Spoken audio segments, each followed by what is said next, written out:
Dari anak produk katanya bakalan ada produk baru bulan depan. Widih, jadi juga nih launching. Disuruh ngapain lagi kita?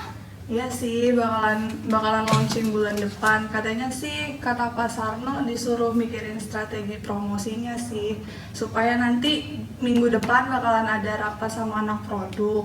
Jadi strategi promosi yang kita bawain tuh udah ada. Oh, kalau dari aku sih mending kita nge-hype di sosmed karena algoritma sosmed kita akhir-akhir ini lagi bagus sih. Iya sih, aku juga mikir kayak gitu kan. Tapi dirimu mau ambil sosmed yang mana? TikTok gimana? Instagram aja nggak sih?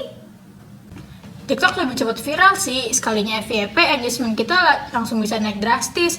Ditambah lagi audiens kita di sana lebih aktif.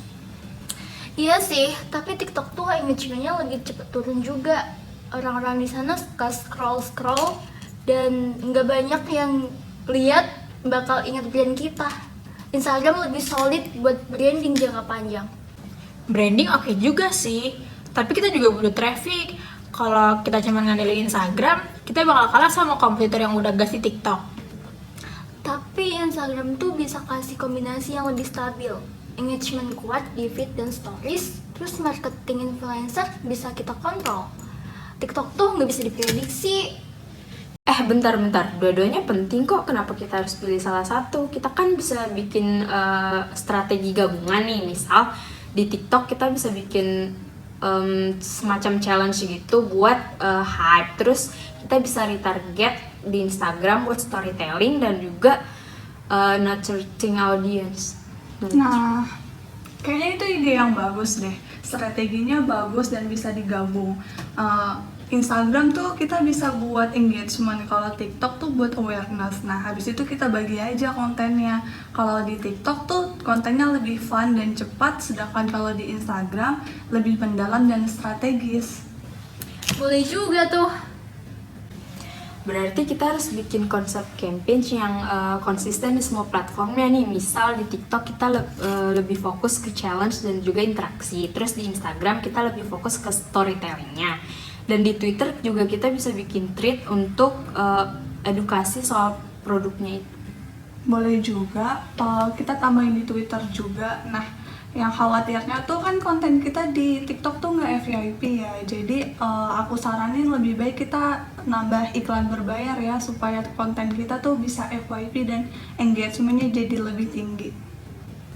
Oke Kak, aku coba list dulu ya. Nice. Dok juga jangan dilupain ya. Kita bisa bikin artikel yang lebih detail mengenai manfaat dan cara penggunaan produk kita. Sama mungkin kita bisa manfaatin email marketing buat membuat pelanggan yang udah pernah beli produk kita sebelumnya. Oke, jadi sekarang strategi kita tuh udah ada 5. Nah, yang pertama tuh TikTok challenge dengan user generate content.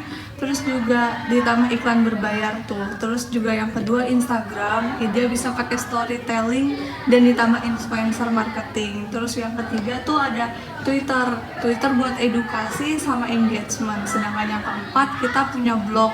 Blog itu kita nulis artikel yang menarik tentang produk kita. Terus yang kelima juga kita masih punya email marketing ya buat retargeting pelanggan yang pernah beli di kita. Kita juga bisa tes format konten, misal dengan short form video versus carousel di Instagram. Terus kita lihat nih yang mana yang paling perform. Boleh tuh idenya. Buat Instagram jangan lupa hubungin KOL ya, takutnya dia lupa untuk hubungin influencer yang udah kerja sama di kita. Oke, not Kak. Wah, seru nih. Jadi kapan kita mulai eksekusi? Kita finalize dulu ya untuk strateginya. Buat minggu depan kita presentasi sama tim produk. Jadi jangan lupa strateginya itu dirapiin dulu. Oke, aku coba discuss sama timku dulu ya Kak. Feel free untuk waro timku juga kalau perlu bantuan ya Kak. Oke, untuk bagian blog sama email marketing biar timku aja ya yang ngurus. Oke,